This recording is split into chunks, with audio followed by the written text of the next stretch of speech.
Sveicināti, darbie Latvijas tautas kanāla skatītāji. Mani sauc Kaspars Pūdnieks, un šodien kārtējā aktuālā lielā intervija. Šodien studijā ciemos publicists Lato Lapsa. Sveiks! Sveiki! Kā jūties? Paldies! Nekas. Jā, lai nevilktu to kaķi aiz astes, uzreiz pirmais jautājums, ko arī mūsu skatītāji gribēja zināt, tu aktīvi arī par šo jautājumu izsakies savās video publikācijās, sociālajos tīklos. Kā vienmēr, protams, diezgan tieši un konkrēti domājot par to, kā to pateikt, lai attiecīgi nevarētu ķerties klāt kaut kādi juridiski fakti, argumenti. Tad ir tava leksika vienmēr ļoti interesanti. Paldies. Kā pateikt, lai pateiktu, bet nevarētu pateikt, ka tu esi to pateicis. Jā. Kaut kā tā. Labs sākums. Jā, es tā saku. 25. gads, piekdien, 10. janvārs, Tieslietu padome izsludināja atklāt konkursu uz ģenerāla prokurora amatu. Pieteikumi jāizsniedz līdz 31. janvārim, pavisam vēl piku laika palicis, un gala vārds par jaunā prokurora apstiprināšanu jāsaka Saeimai. Konkurss tiek izsludināts, jo 25. gada 11. jūlijā beigsies pašreizējā ģenerāla prokurora Juras Stukāna pilnvaru termiņš ģenerāla prokurora amatā. 4. 9. janvārī Latvijas radio raidījumā Krustpunktā Stukāns neatbildēja, vai kandidēs arī uz otru termiņu. Šeit interesants aprakstā ir, ka, lai piedalītos konkursā, varbūt kāds no tautas kanāla skatītājiem atbilst šiem kritērijiem, tā tad ir nepieciešams pretendentam jāatbilst šādam prasībām. Jābūt vismaz 40 gadiem, Latvijas pilsonim ar valsts valodas zināšanām augstākajā līmenī, jābūt augstākajai profesionālajai vai akademiskajai izglītībai, jurista kvalifikācijai un maģistra vai doktora grādam. Prasības ietver arī nevainojumu reputāciju un profesionālu darba pieredzi, vismaz 5 gadu pieredzi strādājot Satversmes tiesā, augstākajā tiesā, starptautiskās vai pārnacionālās tiesas, tiesneša amatā, un attiecīgi ir nepieciešama arī pielaide valsts noslēpumam. Šo visu izlasot, mazliet neatbilst šī brīža ģenerāla prokurora apraksta. Mazliet. Gandrīz par visiem punktiem. Gandrīz nē, bet tāds sīkums kā reputācija. Tā ir ļoti apšaubāma. Pie tā mēs arī atceramies, un to arī uz to norādīja, ka viņš ir pārkāpis likumu, tā pašā nevainības prezumpcijā, kas ir ļoti augsta vērtēta prokurora. Nevainīgumu, jā, divreiz. Viņš ir pēc padomju standartiem recidīvists. Tā kā viņam viena no autoritātēm juridiskajā jomā, ko viņš pats publiski atzinis, ir bijušais padomju okupācijas varas kolaboracionists, bijušais Latvijas PSR augstākās tiesas tiesnesis Uldis Krastiņš, kurš ir okupācijas varas vārdā piespriedis nāves sodus safabricētos krimināla procesos un notiesājis uz ilgiem gadiem cietumā Latvijas neatkarības cīnītājs. Tad cilvēks ar šādām autoritātēm, protams, kā šis padomju recidīvista traktējums viņam ļoti labi atbilst. Piestāv. Palasīšu tev mazliet tālāk. Vakar skatījos prokuratūras likumu un kā notiek ģenerāla prokurora apstiprināšana, attiecīgi, kurš apstiprina virsprokuroru, vietniekus un pārējais prokurors. Varbūt tu zini labāk. Nelasīšu vispenteri. Ģenerāla prokurors tieši vada ģenerāla prokuroru darbu. Virsprokuroru droši vien. Bet viņš tieši vada. Jo bieži vien viņš izsakās, ka viņi ir neatkarīgi, nekāda ietekmēs, nekā nevar neko ietekmēt. Es minēšu te vienu konkrētu piemēru.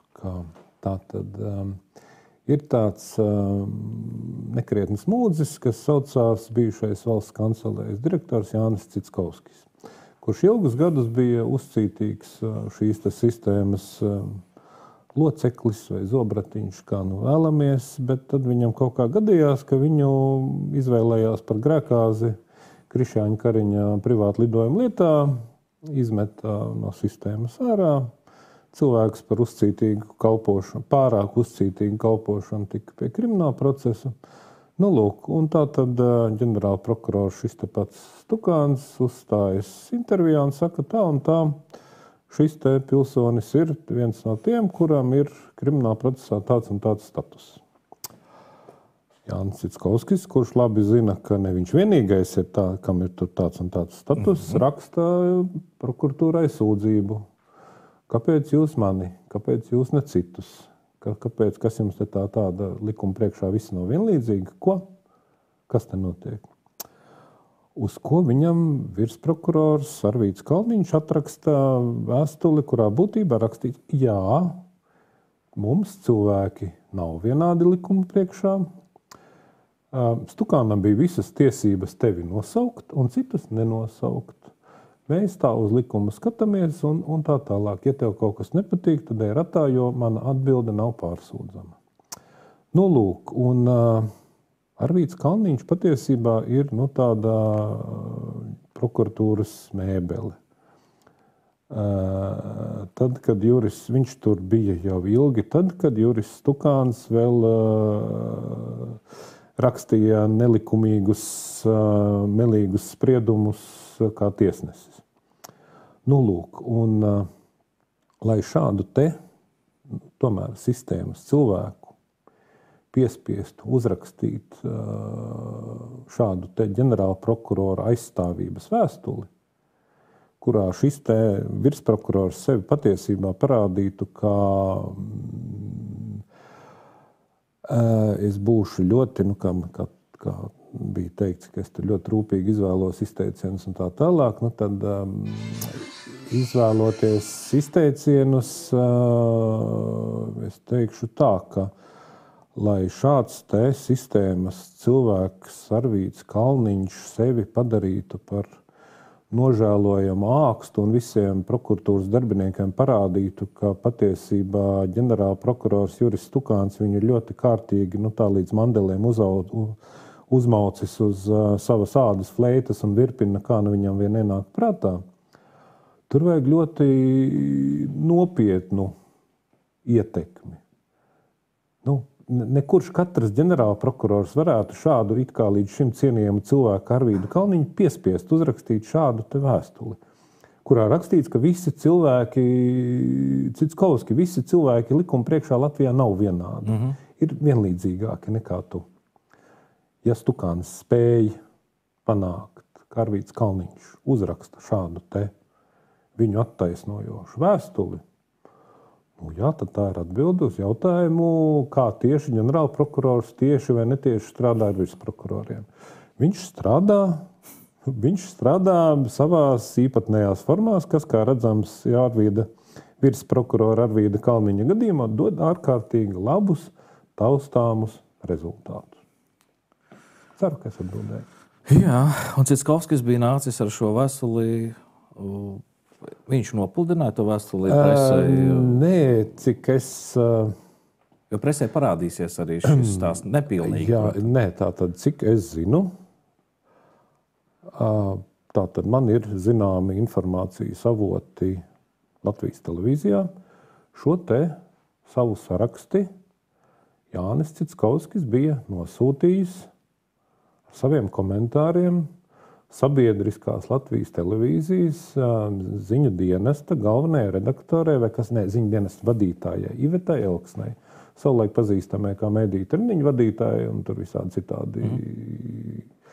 Nu, lūk, kā jūs domājat, vai sabiedriskā Latvijas televīzija, konkrēti Iveta Elksne, kura, kā zināms, ar visu savu Latvijas televīziju ir tieši atkarīga no vienotības finansiālās labvēlības, no konkrētā budžeta, ko Mangāna koalīcija piešķir sabiedriskajai Latvijas televīzijai. Kā jūs domājat, vai Iveta Elksne uzdrīkstējās, atļāvās kaut vienu vārdu par šo tēmu iepīkstēties? Protams, ka nē. Un tā tas sanāca, ka tā kā Latvijas televīzijā vēl ir cilvēki, kuriem ir kaut kāda atbildības sajūta sabiedrības priekšā, tad šī vēstule e-pasts atnāca pie manis. Man ir visi pierādījumi. Es varu... Mēs par šo paturpināsim. Jā, vienkārši, lai būtu ļoti skaidrs. Latvijas televīzijas ziņu dienesta vadītāja Iveta Elksne ir angažēts, negodīgs cilvēks, kurš acīm redzami pilda Mangāna koalīcijas un šajā gadījumā Vienotības Vēža uzdevumus, nekādā gadījumā šo te informāciju par to, kā prokuratūra Krišjāņa Kariņa lidojuma gadījumā pret cilvēkus dala vienlīdzīgākos, lai neko no šīs informācijas neparādītu Latvijas sabiedrībai. Būtu ļoti jauki, ja Iveta Elksne aizjostu kaut kur uz kaut kādu tiesu vai prokuratūru vai tam līdzīgi. Nu jā. Nu, skatīsimies. Jā, vēl interesants jautājums, un viņš arī sasauksies vēlāk ar tavu topošo grāmatu. Lasot cauri likumu, virsprokuroru un virsprokurora vietnieku amatā ieceļ ģenerālprokurors uz 5 gadiem, ievērojot atestācijas komisijas atzinumu. Atestācijas komisija dod atzinumu par viņu, attiecīgi, atbilstību vai neatbilstību. Un man radās jautājums, kurš bija pirmais, atestācijas komisija vai ģenerālprokurors? Jo atestācijas komisijā, ja es pareizi saprotu, ir arī prokurori, virsprokurors, kurš attiecīgi lem tālāk par citiem mazākiem prokuroriem. Nu, tur ir varbūt neformāli, bet faktiski interešu konfliktu galā. Tāda ir vienkārši atbilde. Bet lietas būtība jau ir tāda, ka atestācijas komisija izskata tos materiālus, kas ir atestācijas komisijas rīcībā. Un tas nozīmē, ka informācijas turētājiem, ja tā varētu teikt, ir milzīga ietekme, neformāla, noziedzīga, pretiesiska ietekme uz atestācijas komisijas lēmumiem. Minēšu konkrētu piemēru. Piemēram, tikai iedomāsimies, ka ir tāds, kāds prokurors vārdā, piemēram, Aleksejs. Lūk, un viņam ir biogrāfijā ir kāds neliels defekts. Viņam ir gadījies tāda nelaime, kā sastādīts administratīvais protokols par narkotikām. Nevis krimināla procesa, tad tas jau tā pavisam nopietni, bet administratīvais protokols, tas tur tā padrusciņai šņaku kaut ko tur tikai vienā nāsī vai kaut kā tam līdzīgi. Vai tur. Lūk. Kas automātiski nozīmē, ka tad, ja šis te protokols atnāk uz atestācijas komisiju, tad nav vairs prokurora Aleksejs. Ir jurists Aleksejs, bezdarbnieks Aleksejs vai kaut kāds tur cits Aleksejs. Bet prokurors Aleksejs ir ļoti uz karjeru orientēts, viņš ļoti grib palikt prokuratūrā, un visi to labi zina. Un tad iedomājieties, kāda vara par šādu Alekseju prokuroru ir tam cilvēkam ar izcili labiem kontaktiem un iespējām prokuratūras vadībā un spēcdienestos, kurš šādu te administratīvo protokolu par narkotikām attiecībās konkrētu Alekseju ir spējis drusciņu no sistēmas izņemt un pieslēpt. Šim te cilvēkam ir iespēja, kurā mirklī izsaukt Alekseju uz, piemēram, uz tādu ģenerāla prokuratūras kabinetu, kurā kā runā kāds pavisam augsts prokuratūras darbinieks, esot dažādos interesantos veidos izrādījis savus simpātijas kādam citam prokuratūras darbiniekam, vai varbūt pat nepilngadīgai personai, kas to tālāk zina. Es domāju, ka līdz jūsu pieminētajiem jūlijam arī par to mēs uzzināsim kaut ko vairāk. Bet tātad šis prokurors Aleksejs tiek izsaukts, vai varbūt tas notiek kaut kur pilnīgi citur, viņam teikt, prokuror Aleksej, klausies. Te tāda situācija, ka no vienas puses ir tava lieliskā karjera, piemēram, Rīgas apgabala prokuratūrā, mēs tev tur paņemsim stažēties, tu tur vari kāpt un kāpt. Un no otras puses pasties kāds tāds dīvains fakts. Aleksej, tu taču darīsi to, kas ir pareizi darīt, vai ne? Un nedarīsi to, kas nav pareizi. Piemēram, Aleksej, tev atsūtīja, ja tā sanāks, ka es kā tur virsprokurors vai ģenerāla prokurors vai tur tā sistēma, ko es esmu uztaisījis, izdarījis tā, ka tieši pie tevis atnāk iesniegums par piemēram, par to Daugavas pāli slaveno, kur mēs visi katru dienu redzam, kā tiek noziedzīgi izšķiesta un nozagta nodokļu maksātāja nauda īpaši lielā apmērā. Visi zina, ka tilta nebūs, ka tur nekā nebūs, bet vienalga mēs redzam, kā nauda tiek zakta. Redz, Aleksej, un pie tevis tur atnāks tāds iesniegums. Aleksej iebāz to iesniegumu kaut kur ļoti dziļi. Un lai viņš tur pastāv kādu gadu. Veids, kaut kādas darbības, piemēram, aizrakstīja uz kaut kur tu dabūsi atbildi pēc pusgada. Piemēram, tur kaut kur uz Eiropu. Paprasi, vai tiešām tur pālis nav vajadzīgs. Tad, kad tev atrakstīs pālis, tur tiešām nav vajadzīgs. Pārprasi, vai tiešām pālis nav vajadzīgs. Un skaties pa to gadiņu, kur tas process neko nenotiks, pālis būs pabeigts, nauda būs sekmīgi nozakta, visi tie 10 miljoni. Tad tu varēsi to procesu, Kurš atcerēsies? Jā. Un, ja nopietni tā šis te noziedzīgais tīkls prokuratūra arī strādā, tas nenozīmē, ka ir visi prokurori ņem kukuļus, krāpjās un tā tālāk. Tas būtu šausmīgi neefektīvi. Jums vajag ļoti maz, ja jūs esat efektīvs, noziedzīgs, mafios tīkls, jums vajag ļoti, ļoti maz cilvēkus vienkārši atbildīgos posteņos, kuri izdara to, ko vajag. Kuri vai pasūtījumu pilda, kuri pilda pasūtījumu vai kaut ko darīt, vai pilda pasūtījumu kaut ko nedarīt.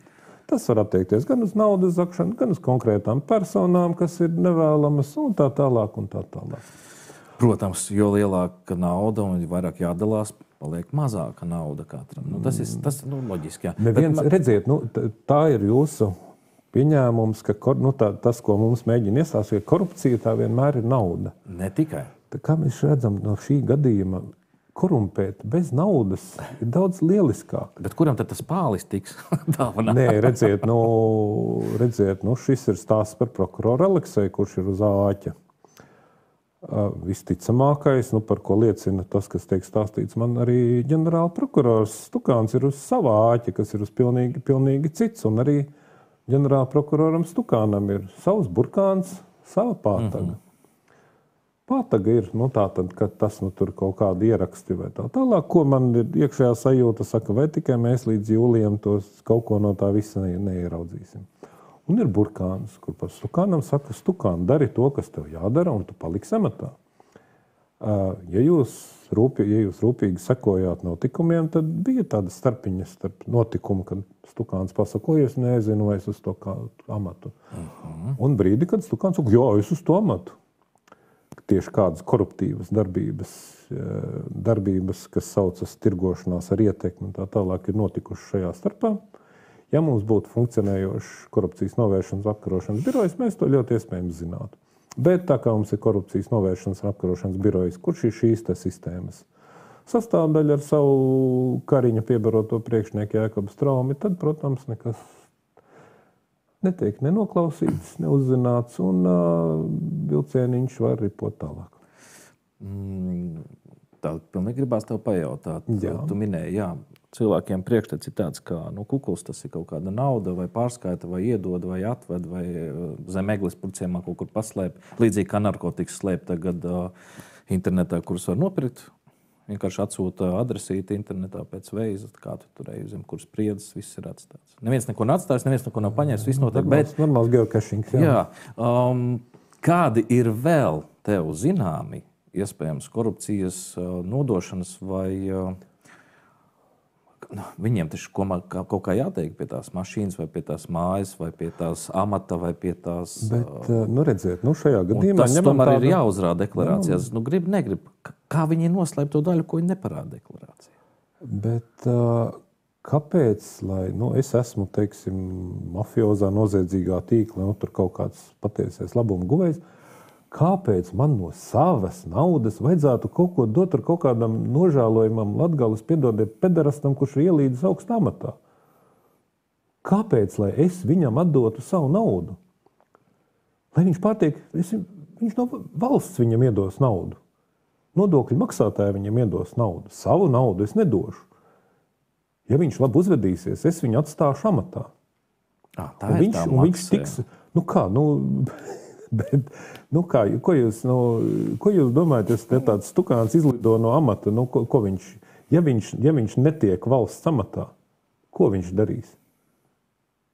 Kā jurists viņš ir neviens gudrs jurists, nekad mūžā pat vienreiz nepārkāptu nevainīgumu prezumciju. Cilvēks, kas būdams ģenerālprokurors, 2 reizes pārkāp nevainīgumu prezumciju, ir stulbenis. Neglābjams profesionāls stulbenis. Un lai kurā jomā, bet juristu jomā neglābjamus profesionālus stulbeņus amatos ņem tikai valsts. Tikai valsts amatos. Nevienā advokātu birojā un pat nevienā juristu birojā profesionālo stulbeni juristu Stukānu, kurš spēj 2 reizes pārkāpt nevainīgumu prezumciju, darbā neņems, ja vienīgi pat trauku mazgātāju. Un arī tad, nezinu. Risks ir liels. Risks ir liels, jā. Risks ir liels. Trauki dārgi. Jā. Paturpinot šo tēmu par atestācijas komisiju, 2021. gada 11. marta sēdē izskatīja jautājumu par organizētās noziedzības un citu nozares specializētās prokuratūras prokurora Ulda Cinkmaņa iespējami pieļautajiem Latvijas prokurora ētikas kodeksa, turpmāk arī prokurora ētikas kodeksa normu pārkāpumiem. Viņi atzina, ka viņš ir pārkāpis ētikas normas, viņu sodīja disciplināru lietu. Jā, ka viņš sodīja disciplināri. Un galvenais uzdevums, kas viņam bija jāizdara, bija jāieraksta video atvainošanās, ko pasniegt sabiedrībai publiski. Yep. To anotāciju vai to lēmumu no atestācijas komisijas es atradu, bet tur, kur ir spiests šeit, lai noskatītos video, meklēju arī citur, viņu es vairs neatradu. Tev nav tas video. Tak cilvēks atvaino. Nē, es par to, ka tas ir valsts portāls, viņš ir izņēmis ārā. Tur rādās Izsakoties Juras Stukāna vārdiem, tak nabaga puisēns, kurš tur mazā, maigā vecumā kaut kos, taču nevar viņu šitāt, nevar pret viņu šitāt. Kam negadās? Tak nevar atstāt valsts iestādi šādu video, lai kurš katrs nožēlojams nodokļu maksātājs to varētu apstīties, kad viņam ienāk prātā. Kā jūs varat iedomāties? Puisēns Cinkmanis, tas taču nebūtu jauki. Ja mēs runājam nopietni, tad, protams, tieši šādi te Cinkmaņi ir šī te vislabākā ēsma un vislabākais izmantojamā gaļa, vai kā to sauc šim te noziedzīgiem tīklam. Cinkmanis uz visu mūžu būs uz āķa. Jebkurā mirklī, kad viņš neizdarīs kaut ko tādu, ko viņam liks darīt, uz viņa plaģiātismu var pastīties citādāk. Un Cinkmanis lidos no prokuratūras ar nospiedumu uz pēcpuses un tā tālāk. Viss. Bet tā viņš ir ļoti, ļoti noderīgs. Atgriežamies pie Kariņa lidojuma lietas, naudas izšķērdēšanas lielos apmēros, par ko ģenerālprokurors Juris Stukāns 2024. gada 12. aprīlī TV24 raidījumā žurnālistei apgalvoja, ka tas ir tikai dažu mēnešu jautājums. Un ir visaugstākais mērs sods, un šķiet, ka tur nav nekāda naudas soda, tur ir tikai krimināls sods. Kas man šita interesanti, varbūt pamanīja, prokuroram vai prokuratūrai nauda ir saņemta. Mums ir nauda tam, lai mēs šo varētu izskatīt. Kas tas tāds bija? Kas tā bija pa frāzi? Ja tas man šķiet baigi interesanti. Nē, frāze vienkārši apliecina, ka Juris Stukāns ir profesionāls stulbenis, kurš sākumā runā un pēc tam domā, ko viņš runā, bet šis te konkrētais 24. gada aprīļa apsolījums ir, tas atkal kārtējo reizi apliecina vienu konkrētu lietu, ka Juris Stukāns ir uz āķa. Juris Stukāns ir uz ļoti konkrēta āķa, un viņš vienkārši, viņš izskatās pēc idiota, ka viņš apsolīs aprīlī dažu mēnešu laikā. Nekādi gadi pagājis, jau līdz būs gads. Drīz būs. Aprīlī būs jau gads. Tagad mums janvāra beigas. 9 mēneši. 9 mēneši, jā. Tad Juris Stukāns, protams, var trenēties, tur skaidrojot, ka daži mēneši, arī 9 mēneši, tikai daži mēneši. Un tā tālāk, bet lietas būtība ir tāda, Juris Stukāns ir uz āķa. Jurim Stukānam ir ļoti skaidri pateikts. Gribi uz otru termiņu zaķīti. Tad. Un tāpēc arī nekur šī lieta, un tad, kad šī lieta kaut kā beigsies, tur nebūs nekāda 99%, ka tur nebūs nekādi Kariņi pie krimināla atbildības saucamie, un tur būs kaut kādi, tādi nabaga muļķīši kā Citskovskis, kuri ir bezjēdzīgi darījuši to, ko viņiem liek darīt īstie noziedznieki. Bet bez Citskovska tur diezgan garš saraksts ir tiem, kas figurē krimināllietā, vismaz tas, ko Citskovskis norādīja. Figurē, jā. Citskovskis iespiests, būtībā stūrī. Viņš, ja es pareizi saprotu, viņš politikā ir norakstīts. Bet viņš izmests no sistēmas, to viņš ir pilnībā pelnījis, jā. Bet tas ir ļoti pamācoši. Tas ir absolūti pamācoši tās par to, ka šī te Latvijas valsts pārvaldes pusnoziedzīgā sistēma, visi šie vienotības vēži un tā tālāk, viņi bez mazākās pārdomu ēnas, un par sirdsapziņu tur vispār nerunāsim, jebkuru izlietotu prezervatīvu izmetīs. Tikko tas būs viņiem izdevīgi. Vienkārši, jā.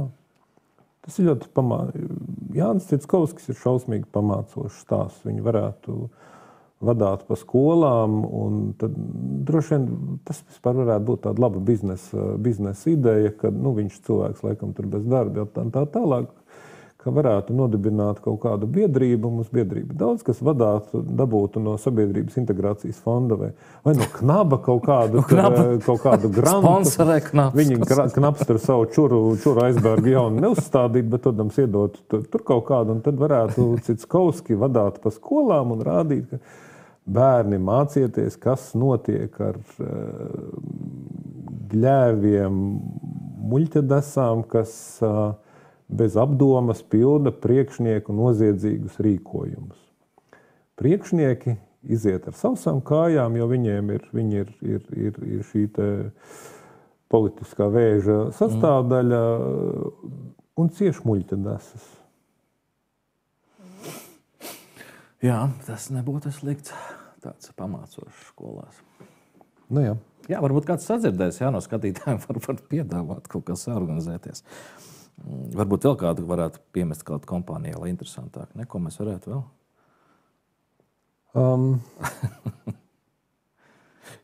Krišjāna Kariņa varbūt varētu. Viņš arī nekur īsti netiek. Un uzmet slūpu, ka viņu redziet neciena sabiedrībā un ka viņu nenāsā uz rokām par to, ka viņš izglāba visu pasauli Covid laikam. Nē, labi arī, teiksim, arī Egilu Levitu varētu turpat gal galā vadāt, jo arī Egils Levits arī taču savas prezidentēšanas laikā labi saprotams, ka viņa pārvēlēšana tieši atkarīga no vienotības labvēlības, atbalstīja jebkurus visidiotiskākos Krišjāņa Kariņa valdības lēmumus. Mēs jau sākam Covidu aizmirst, bet kaut ko jau mēs vēl tā kā bišķi atceramies. Bet redz, kaut ko nabaga cilvēks, labi, tur laikam mana vaina bišķi ir tajā visā. Bet, mazliet, jā. Bet, redz, vienotība izrēķināja, ka nē, šitas prezervatīvs arī savu laiku ir nokalpojis, lai viņš iet. Man ir jautājums, labi, ar Latvijas ģenerālu prokuratūru un tieslietu sistēmā un mafioziem grupējumu, viss. Kā Levits varēja nokļūt starptautiskā mēroga tiesneša amatā tāds, kāds viņš ir? Līdzīgi kā Jurim Stukānam es nolasīju viņa amata aprakstu, kam ir jāatbilst, kuram viņš acīm redzam neatbilst. Tas ir nākošais līmenis, attiecīgi, mafioziem priekšniekiem, kā tu saki, saimniekiem. Vai tad tur vajag studēt grāmatu valsts gribas, kur tur viss tas ir pietiekami smalki aprakstīts. Es atļaušos atbildēt uz jautājumu pret jautājumu, kas šobrīd ir Levits? Jā. Es tev atļaušos retoriski paklusēt par šo jautājumu.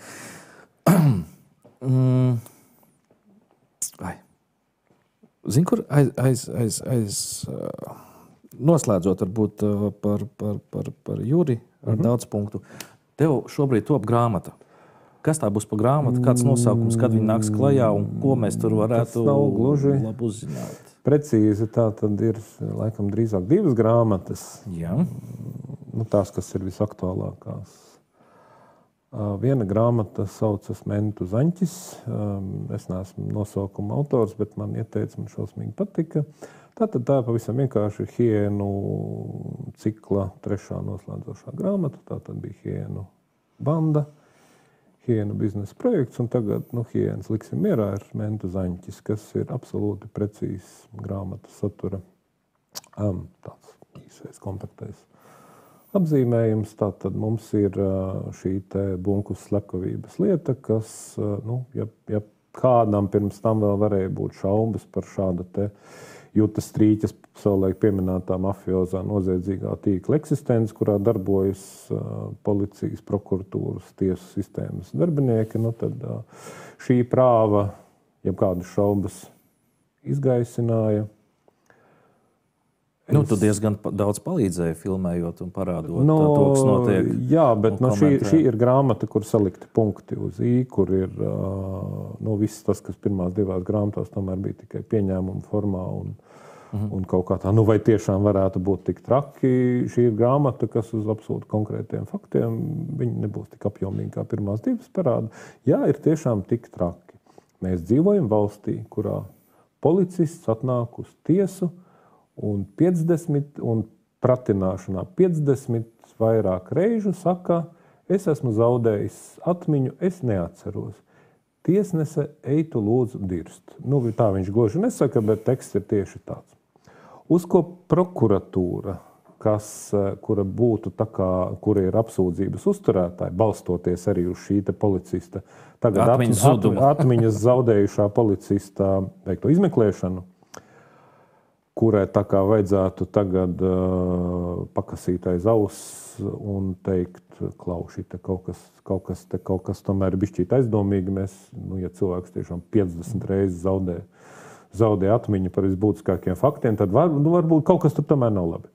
Bet nē, mums ir Juras Tukāna vadītā prokuratūra, kas saka, 50 reizes, kam negadās. Uz ko pilsonis, policists Romāns Jašins saka, es vispār pat neatceros, kas notika pagājušā nedēļa.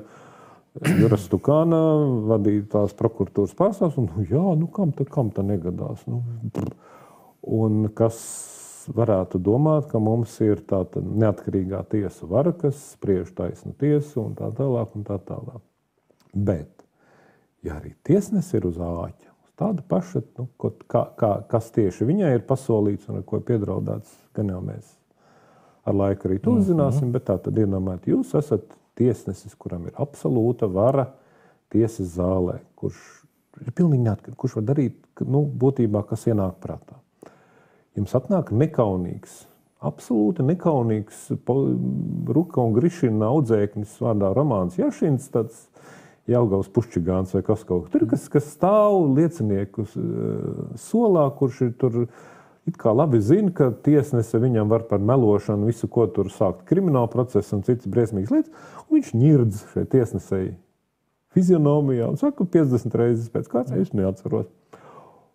Un tiesnese noslauka šo 50 spļāvienus un saka, ja neatceries, ko tad mēs varam? Staigā laimīgs bērns. Visa šī jaunā grāmata ir pilna ar šādiem konkrētiem faktiem, kā notiek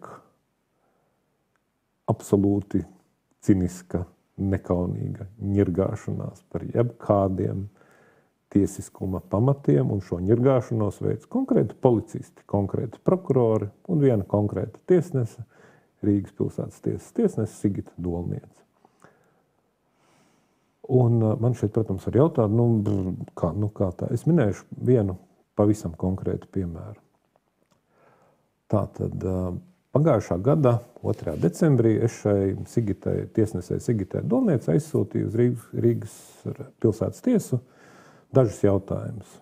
Sakarā ar šo te, spriedums ir taisīts, uzrakstīts, viss, es vairs nekā ietekmēt nevaru. Tagad, kā mēs zinām, mums visi tiesās saka, ka tiesnešiem ir jāskaidro spriedumi, kāpēc tā. Es aizsūtīju pāris konkrētus jautājumus. Vai tātad tiesnes ir iepazinusies ar operatīvo lietu, kas arī ir izmeklēšanas, tur skaitās tur briesmīgs noslēpums, bet, ko tiesnesē it kā būtu vajadzējis iepazīties, ja viņai ir tiesības. Apsūdzētiem nav, advokātiem nav, nevienam nav, bet tiesnesē ir. Un otrs bija jautājums, kāpēc tiesnese nepieņēma blakus lēmumu par vienu konkrētu puskriminālu autoritāti, kas atnāca uz tiesu, paziņoja, es neliecināšu. Par to pienāks krimināla process. Viennozīmīgi. Tiesnese arī šo spļāvienu noslauka ej staigā. Šie bija jautājumi. Pirmām kārtām viena tiesneses palīdz atrakstīt, ziniet, tiesnese ir devusies milzīga atvaļinājumā līdz janvāra sākumam, tad būs. Tad viņi atgriezīsies, tad lems. Šodien mums ir janvāra beigas. Tiesnese, protams, izliekas par beigtu un netaisās kaut ko skaidrot vai kaut ko atbildēt. Vēl vairāk, kad es uzrakstu atgādinājumu, tad man tiek atbildēts no citas palīdzes jau, ka būtība ir tad liecieties mierā. Liecieties taču mierā. Katrs jūsu skatītājs var pats padomāt, uz kāda āķa tieši ir jābūt uzspraustai konkrētai tiesnesei Sigitai Dolniecei, lai viņa būtu gatava uz šādu sevis un visas Latvijas tiesu varas diskreditāciju un apkaunošanu. Tu pats mini, ka ne visi tiesneši, ne visi prokurori, augstākā tiesu kolēģijas, tiesas senāts, viņam tomēr vajadzētu redzēt šādus gadījumus un tomēr kaut kā censties viņus vai bremzēt vai vismaz skaidrot. Bet arī tas nenotiek. Kādēļ tavuprāt tas nenotiek? Nevar būt, ka pārsvars ir tajā, vai tas lielākā daļa ir, ko te mēs. Vai tā ideiskie trūkst? Atgriežoties, tas, un te mēs pievēršamies, tā tad būs vēl viena grāmata, kas sauksies Krimināla noziedznieks, kas būs veltīta konkrēti Jurim Stukānam, un kur būs nodaļa arī par to sistēmu, kāda ir ieviesta, piemēram, prokuratūrā. Parastam prokuroram mēģināt kaut ko iebilst pret tiem daļēji formālajiem, daļēji neformālajiem standartiem, kādi ir noteikti, ir ārkārtīgi grūti. Prokuroram normālam ir ģimene, hipotēka, līzings, un viņš ir absolūti atkarīgs. Lai kas tur būtu sarakstīts likumā par prokurora neatkarību, būtībā viņš ir ārkārtīgi atkarīgs no tā, no vadības labvēlības. Vai būs piemaksas, vai būs prēmijas, vai būs šis, vai būs. Vai karjera būs, vai karjera nebūs, vai viņam tur pieklājīgi palūks tinies. Prokuratūrā ir bijuši gadījumi, kad cilvēkiem pieklājīgi pasaka tinies. Arī par to būs grāmatā. Lūk, un kurš te ir baigais varonis? Tu esi prokurors, tu gribi dzīvot sistēmā, tev ir tavs dzīves plāns. Tu tā domā, ka varbūt tas profesionālais stulbenis, kurš ir ielīgts ģenerāla prokurora amatā, varbūt viņš tur pēc 4, varbūt vēl 4. Labi, bet tāpat jau viņš būs prom, gan jau es kaut kā pārdzīvošu. Neviens jau man tādas atklātas nelikumības neliek darīt, neviens jau tur tā gluži nē, tur ir tie īpašie cilvēki, kas ir uz īpašā āķa. Bet, lai es tur kaut kā līstu un kaut ko tur, kas es tāds, es neesmu nekāda Zoikas Mademjanska, vai tur cīnītājs pret Bermontu. Es kaut kā, lai kāds cits to dara. Un kāpēc jūs domājat, ka tiesās būtu citādāk? Tur ir sava sistēma, augstākās tiesas priekšsēdētājs Aigars Strupišs ļoti skaidri un ciniski pateica šajās dienās, ka viņš vēlas palikt amatā, lai turpinātu iesāktos pabeigtu vai turpināt, neatceros, iesāktos projektus. Arī viņš neapšaubām ir šīs, ja Aigars Strupišs pildītu savus augstākās tiesas priekšsēdētāju pienākumus godīgi un taisnprātīgi, Rīgas pilsētas tiesas tiesnese Sigita Dolniece nevarētu apkaunot un diskreditēt ar savu rīcību visu Latvijas tiesu sistēmu. Un vēl vairāk, ja Aigars Strupišs nebūtu tādā vai citādā veidā šī te mafiozā, noziedzīgā tīkla, ja ne sastāvdaļa, tad piesedzējis, tad tajā situācijā, kad viņam netik sen bija jālemj, ko tad darīt ar Juras Tukāna dubulto nevainīgumu prezumpcijas pārkāpumu? Visticamākais, ja viņš būtu godprātīgs, noziegumus nepieļaujošs cilvēks, valsts amatpersona, tiesnesis, viņš nebūtu pieņēmis lēmumu, tas tā kā Juris, lai viņš dzīvo, ko mēs ar viņu tur daudz, kā tur teica, tajā, kā bija tas Krievu seriāls Zabiķi, Paņaķi Prastīķi, jā, Trupiša kungs, kuram arī jautājums, kāpēc, un te ir, protams, jautājums, kāpēc Trupiša kungs ir gatavs šādi diskreditēt sevi un uzspļaut likumam un pateikt, nevainīguma prezumpcija Latvijā ir sūds. Jā, aizkadrā. Visticamākais arī Aigaram Strupišam ir savs burkāns, kas nezinu par āķiem, bet burkāns arī viņam ir izkarināts. Aigar, tu tā gribi tajā amatā palikt. Kāds putniņš čīvināja, ka Strupiša kungam attiecīgi ar ģenerālprokuroru ir maigi ne tās siltākās attiecības, un kā viens otru, nezinu, no kuras puses tieši vairāk, bet, maigi sakot, tā kā ciest nevar. Bet te ir atbildi to, ko tu tikko pateici, jā, ka Strupiša kungs attiecīgi ar savējo rīcību, kas grauj arī būtībā viņa reputāciju kā augstākā tiesneša. Jā. Un viņš tomēr ir spiests to darīt. Viņš jau ģenerālprokuroram par to pateicīgs nav, protams. Viena lieta, ka nezinu, kā viņiem tur attiecības, bet kad atnāk pie Strupiša kaut kādi patiesie labuma guvēji vai saimnieki, vai padomdevēji, vai vēl kaut kas, un saka, Aigar, klau, esi saudzīgs pret Juri. Mums viņš jau dzīvē noderēs. Tu taču saproti. Tad Aigars saka, jā. Ko lai dara? Labi, atstāsim šo jautājumu viņu starpā. Kaut kad mēs to uzzināsim. Kad nāk grāmatas ārā, starp citu? Rēķinām tā tad Mentu Zaņķis ir tipogrāfijā, dažu nedēļu jautājums. Grāmata Krimināla noziedznieks par Juris Tukānu ir uzrakstīta, ir redaktūrā, korektūrā, bet tā tiks nodrukāta un gaidīs īsto brīdi. Īsi pirms varētu būt. Pēc nebūs jēga. Pēc nebūs jēga.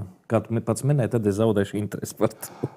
Jā, bet redziet, vienmēr pastāv, protams, risks, jo es neatceros, vai es esmu kaut kur stāstījis, varbūt arī neesmu, bet Egilam Levitam izdevās fantastiski sagraut grāmatas Valstsgribis noietu. Man kaut kādi vairāki 100 eksemplāru palika nepārdoti. Jo viņš paspēja atteikties no kandidēšanas. Mēs atceramies, jā. Un viss, un cauri tā kā... Bet mēs arī ļoti labi Latvijas Tautas kanāla skatītāji atceramies stāvējās uzrunas, kas bija maigi sakot, ka tad Latvija pateiks to un parādīs to, ko viņš pat ir publiski paudis, un ka Levitam ir arī viņam ati gaisā un stāvus, un ka ir kaut kāds video, kuru mēs joprojām neesam redzējuši, jā, bet varbūt kādreiz. Kas ir Levits? Kas ir Levits? Sapcitu par to, kas ir Levits, mazliet tā ģeopolitiski paplastīsim šo sarunu ārpus Latvijas. Jaunā vienotība nav noslēpums, ne tikai arī Nacionāla apvienība, bet jaunā vienotība vairāk dzirdēts ir pirms vēlēšanām, vai tas būtu pašvaldības vai saimnes vēlēšanas, aktīvi dodas dažādās koncertūrēs pie ārzem latviešiem. Un viena no tādas diasporas, kas viņus tā spēcīgi atbalsta, ir Austrālijas latvieši, kur regulāri ciemojās.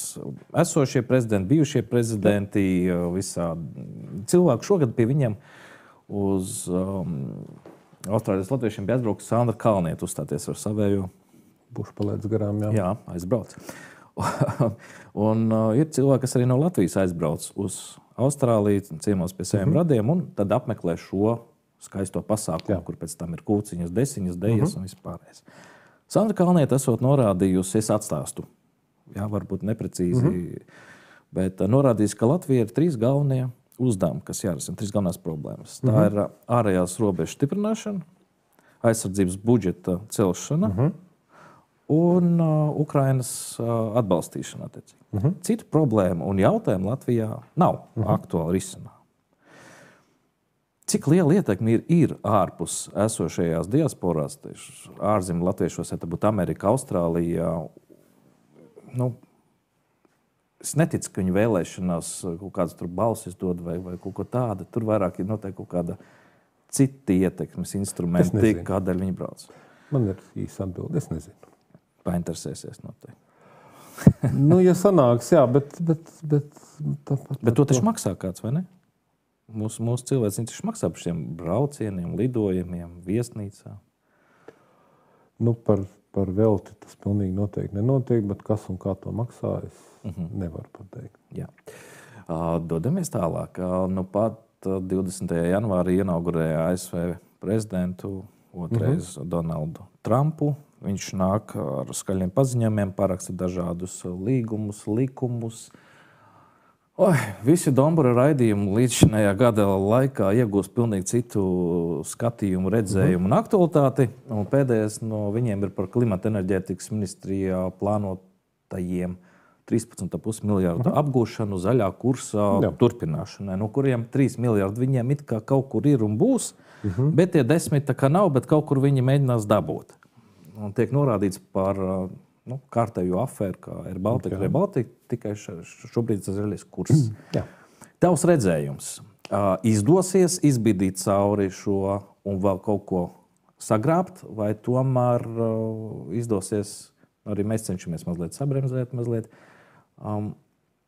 lai Amerika, izstājoties arī no Parīzes klimata enerģētikas tā zaļā kursa programmas, sabremzētu finansējumu plūsmu šejieni, un investoriem dod signālu, ka puikas nebūs. Ja?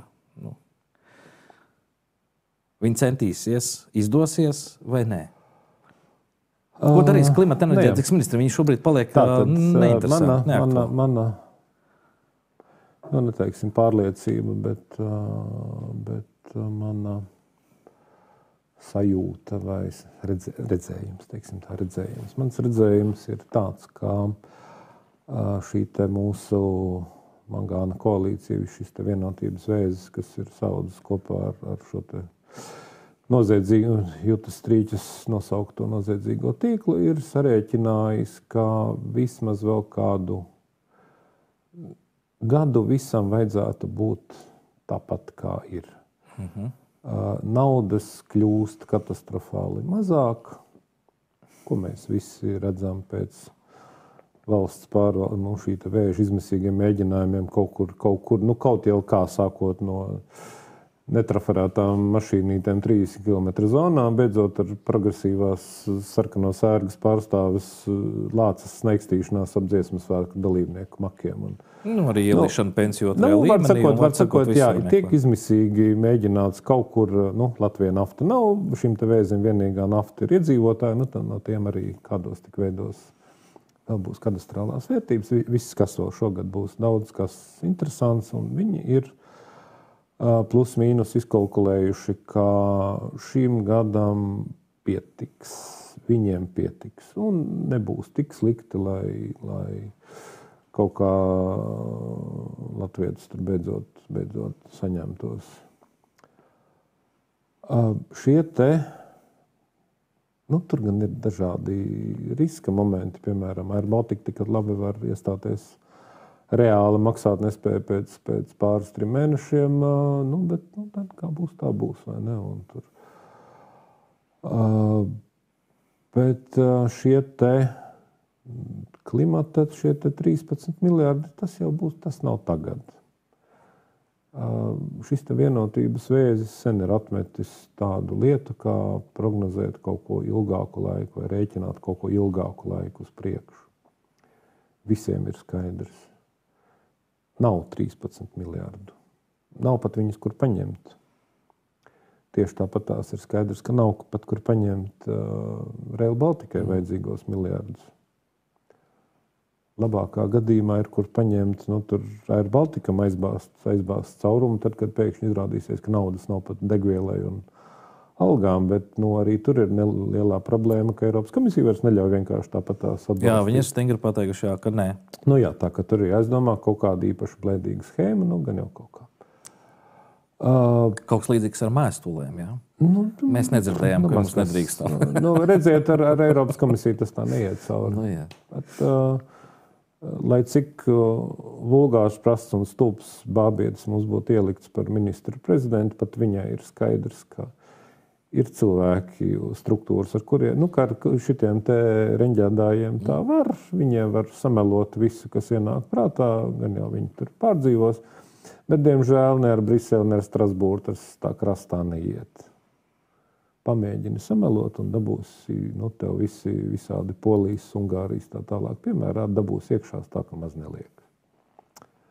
Un tur vēl visādas Eiropas prokuratūras un citas nepatīkamas iestādes, kuras nevada stukāni, bet pilnīgi citi cilvēki un ar citu izpratni par likumiem un tiesiskumu. Lūk, tā ka tie 13 miljardi, jā, viņi būs vajadzīgi, un ar Rail Baltica miljardi un tā tālāk viņu nav. Ir lietas, saprotiet, ir kaut kādi, līdz kaut kādai robežai ir summas, kuras kaut kā var tur kaut ko vēl tur iztirgot, izzakt, kaut kā var savākt, tur 1 miljardu, 2 miljardu, 3 miljardu. Bet Rail Balticas un klimata cipari ir pāri 20 miljardiem. Tas jau šodien. Mēs jau nezinām, kas būs vēl. Jā, protams, jā. Redz, Stradīņa korpusam arī jau prasa 65 miljonus klāt. Jā, bet tur mēs jau esam pieraduši. Tur daži 10 miljonu nozagšana, kas tur liels. Un atkal mēs nonākam pie tā, ka kāpēc, lai tā nedarītu, ja ģenerāla prokurora amatā ir Juris Stukāns. Kurš, tad, kad viņam aizrakst iesniegumu, klausieties, paskat, reku Stradiņos nozaga. Viņam ir prokurors Aleksejs, kam nodot šo iesniegumu un teikt, prokurora Aleksej. Saproti, ja? Un prokurors Aleksejs saka, saprotu, strādāšu likumīgi un ilgi, ļoti ilgi. Protams, tur vienmēr ir risks, ka var pienāk viens brīdis, kad prokurors Aleksejs sāk ierakstīt kaut kādas sarunas, jo viņš saprot, ka pat viņam sanāks tāpat kā Citskovskim. Jo tas Citskovska piemērs patiesībā ir ārkārtīgi pamācošs visiem tiem tiesību sargāšanas vispār valsts iestāžu darbiniekiem, kuri ir gatavi darīt to, ko viņam liek darīt. Mums ir viens konkrēts Citskovskis, kurš ļoti iespējams iesēdīsies cietumā par to, ka viņš ir pildījis noziedzīgus rīkojumus, kuri netiks atzīti Stukāna prokuratūrā par noziedzīgiem. Viņš būs noziedznieks, viņš sēdēs cietumā. Un tad visu līmeņu visādi prokurori Alekseji un tur visādu policiju un tā tālāk darbiniekiem, protams, ir laiks kasīt aiz auss un domāt, ka klau, bet tak man ar tā var sanākt. Varbūt es labāk to un to sarunu vai tos un tos mājienus ierakstīšu un kaut ko piefiksēšu, un tad, ja man kaut kas, tad kaut kas. Un tad pēkšņi, vienmēr, tas tā visādos romānos un drāmās ir, ka pēkšņi viss ir otrādāk, un pēkšņi izrādās, ka tur Stukāns skatās uz rūtot sauli, un nevis prokurors Aleksejs. Jā. Jo prokurors Aleksejs ir bijis ar tādu labāku ožu un labāku situācijas izpratni un laikus atradis kaut kur aizskriet. Pašlaik šobrīd es nezinu, vai pašreizējā šī te vispārējā noziedzīgā tīkla apstākļos tādam prokuroram Aleksejam ir, kur Latvijā aizskriet. Bet redz, mums te Eiropas prokuratūra visu, ko sāk darīt. Mums te viss kas un kas vēl notiks ar...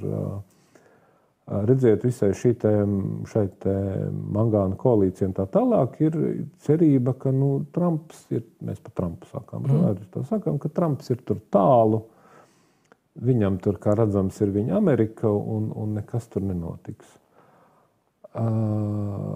Trumpam ir viena ļoti slikta un laba īpašība reizē, ka viņš ir, visi zina, ka vienu lietu par viņu, ka viņš ir neprognozējams. Un, tagad es tā pilnīgi tā improvizēju un fantazēju, bet ja pieņemam, ka ir cilvēks Latvijā, kuram ir vajadzīgie kanāli tuvu Trumpa komandai. Un šis cilvēks vai šie cilvēki izmanto šos te kanālus, lai uzrakstītu, noziņotu par kaut ko tādu, kas Trumpa acīs ir šausmas. Vienkārši šausmas. Šausmas ir tur tātad kaut kāda amerikāņu līdzekļu zādzība, kaut kādu tur amerikāņu noslēpumu, tur kaut kas, var sameklēt. Pat ja tā nav patiesība. Izraisīt interesi. Un tad iestāsies apokalipse. Burtiski vienā dienā. Kurš netic, tie var pajautāt ABLV bankas darbiniekiem, kā viņiem apokalipse iestājās dažu stundu laikā. Es esmu dzirdējis stāstu. Tātad Fincents pieņēma absolūti neformāli, ne uz ko nepamatot lēmumu. Tas pat nebija lēmums, tas bija kaut kas tāds.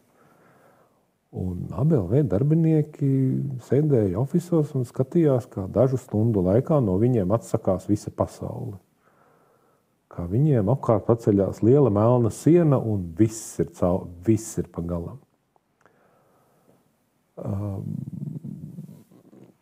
Trumps ar tādu Latvijas mangāna koalīciju, kas pašlaik ir nozagusi Latvijas valstu un jūtas, ka viss būs ir labi, bija labi un būs labi, to var izdarīt, burtiski arī dažu dienu laikā.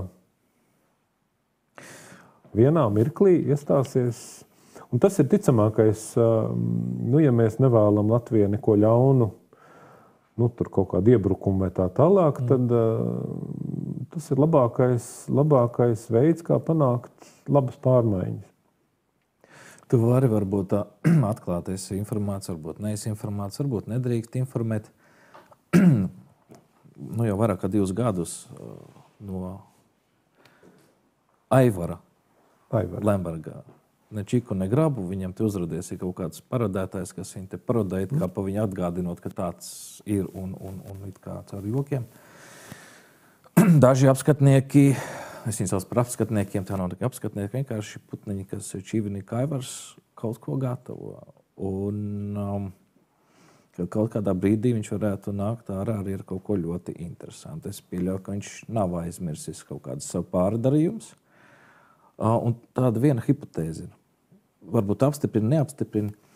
Tu atcerēsies, uz katrām vēlēšanām zaļie zemnieki virzīja Aivaru Lembergu kā ministra prezidenta amata kandidātu. Kā viņš attiecīgi laipni atteicās, jo tur Ventspilī viņam labāk ir. Šobrīd viņu tur īsti nelaiž vairs, to viņš nevar būt. Pastāv iespēja, ka viņu uz Saeimas vēlēšanām varētu izvilkt ārā. Un viņš arī varētu aiziet un kandidēt uz ministra prezidentiem. Tāda hipotēze. Es nezinu, Aivaram Lembergam, man liekas, pašlaik viss ir tīri labi. Esat kaut ko dzirdējuši par to, ka visi viņa procesi tur ir atsākušies, ka viņam draud teju nonākt cietumā, kā viņam bija, ka tūlītās notiesājošo spriedumu apstiprinās un viss cauri un tā. Nē. Aigara Strupiša uzturētajā, nelustrētajā Latvijas tiesu sistēmā, tas ir ļoti normāli, teiksim tā. Un liecina par to, ka ir panāktas noteiktas vienošanās, kur vienā pusē ir Aivars kā ieinteresētā persona, baudīt dzīvi un tā tālāk, un ir otrā pusē personas, kuram ir vajadzīgs tas nožēlojamais Aivara politiskais spēks noteiktām vajadzībām. Atkal mēs nonākam pie prezervatīvu tēmas, bet tāda mums diena šodien. No vienas puses tas veicina demogrāfiju mazliet. Mana sajūta ir tā, ka tas, kas pašlaik viss tās pat neslēptās nejēdzības un ākstības, kas notiek Latvijas politikā, notiek uz pietiekami skaidrs vienošanās pamata, kur viena no vienojošamies pusēm ir Aivars. Bez viņa tas īsti nebūtu iespējams. Bet vai tas nozīmē, ka viņš tur kaut kur līdīs ārā un kaut kā tālāk? Nu, viņam gal galā ir viens defekts, tas pats, kas vairēja vecums. Mm-hmm. Jā, noslēgsim uz kaut ko tādu pozitīvu. Nu, pat arī pāršauts Latviju brīnišķīgs stāsts par Rīgas futbola komandas uzvaru Daugavpils stadionā, pirms kura Nīderlandes, kā viņi sauc,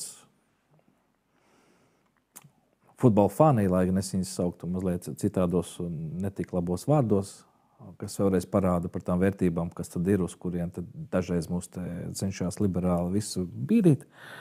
Vai tas ir tas, jā? Tavuprāt, kas notika?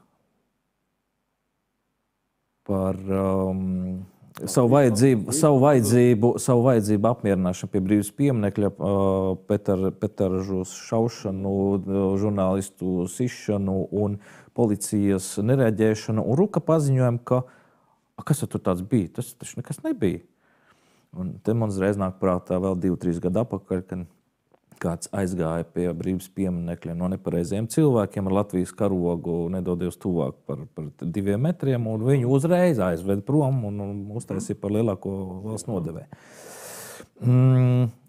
Un arī otrs tāds aspektiņš - Ruka klātesamība Evikai Siliņai tajās tribīnēs. Kas tas ir pa vēstījumu tavuprāt sabiedrībai? Kur jautājums? Es gribu tavu skaidrojumu. Jā. Man, ja tur būtu vēl ģenerāla prokurors otrā pusē, man vispār nebūtu jautājumu. Bet tur bija tikai Ruks ar Siliņu kopā. Kas tur tāds īpaši neskaidrs? Viss ir tieši tā, pie kā ikvienam Latvijas iedzīvotājiem sen vajadzētu neteiksim pierast, bet ar ko rēķināties. Mums ir aizvadītajos gados briesmīgi veicies. Putins izvēlējās uzbrukt Ukrainai, nevis Baltijas valstīm, jo Baltijas valstīm mēs ļoti labi redzam visu to, ko mēs redzam. Mums ir izbrīns gan drons, kurš pārlido pāri robežai, Nacionālo bruņoto spēku komandieris melo, ka tas ir miermīlīgs drons, kas netraucē valsts prezidentam aizvadot šo Nacionālo bruņoto spēku komandieru pensijā, viņu visādi godāt un cildināt, kas apliecina patiesībā tikai vienu, ka šī melu puve ir visos līmeņos. Ka tā nav tikai tur kaut kāda robežsarga. Tālāk, ka šī melu puve sniedzas līdz pašai valsts galvai. Visos līmeņos. Un tā nav tikai melu puve. Tā ir zādzību, neefektivitātes, stulbuma puve. Kamēr mums ir stulbs ģenerālprokurors, kurš 2 reizes pārkāpj nevainīgumu prezumpciju, normāliem cilvēkiem par to nospļauties, būsim godīgi. Kad šī stulbuma puve aizsniedzas tik tālu, ka virs lidostas riņķo droni un viens viņus nespēja notriekt, ar visiem mūsu 2% no IKP aizsardzībai. Un kā sarkanās sērgas pārstāvis, labi, liksim mieru tam vispār. Var sakot, un šī te brīvības pieminekļa stāsts ir tieši tas pats. Tikko parādās daži desmiti vai 100 apņēmīgu, enerģisku cilvēku, vai pat tikai daži cilvēki, kas ir apbruņoti ar pietiekamiem, nebūtu ne īpaši izsmalcinātiem tehniskiem līdzekļiem, nav ne haubits, ne tur spārnotās raķetes, Visus šos incidentus raksturo viena kopīga iezīme. Apdraudējums ir bijis no tāda militāri, stratēģiska skatu punkta nožēlojami niecīgs. Viens lēni pukšķinošs šaheda drons, daži parasti droniņi, maziņi, līdzjutēju bars, kurš patiesībā neko ļaunu, normāli ālējošamies līdzjutēji.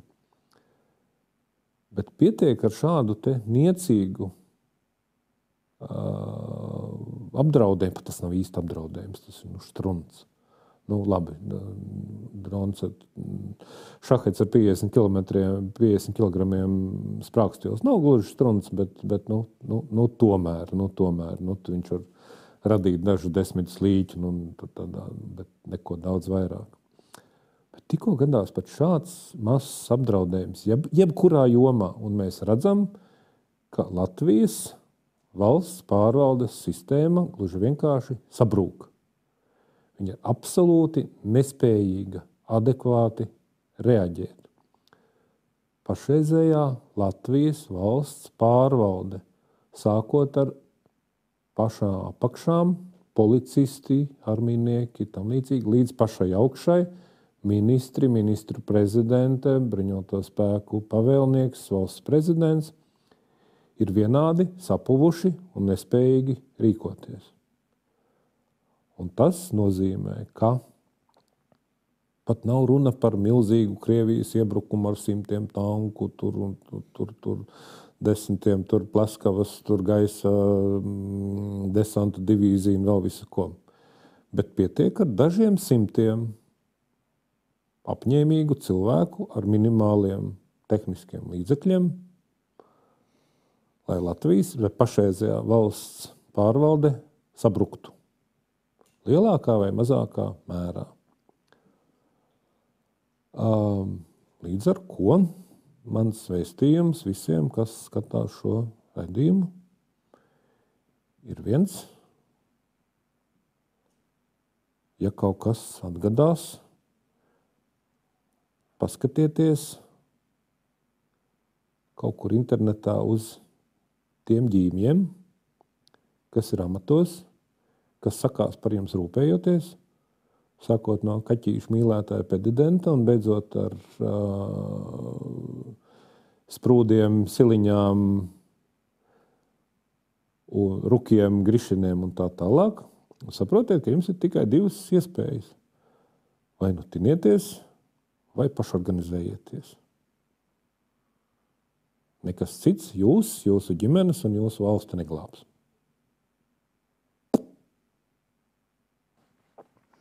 Paldies liels par sarunu. Dārgie skatītāji, cerēsim, ka Lato Lapsa dabūs vēl kādas 5 krimināllietas par to, ko viņš nu pat izstāstīja, jo tas tikai vēlreiz apliecinās, ka viņam ir taisnība. Tā kā lūksim visi kopā Dievu, lai viņam būtu taisnība, lai viņš nemelotu mums. Uz tikšanos jau kādā no nākšiem raidījumiem. Rūpieties par sevi.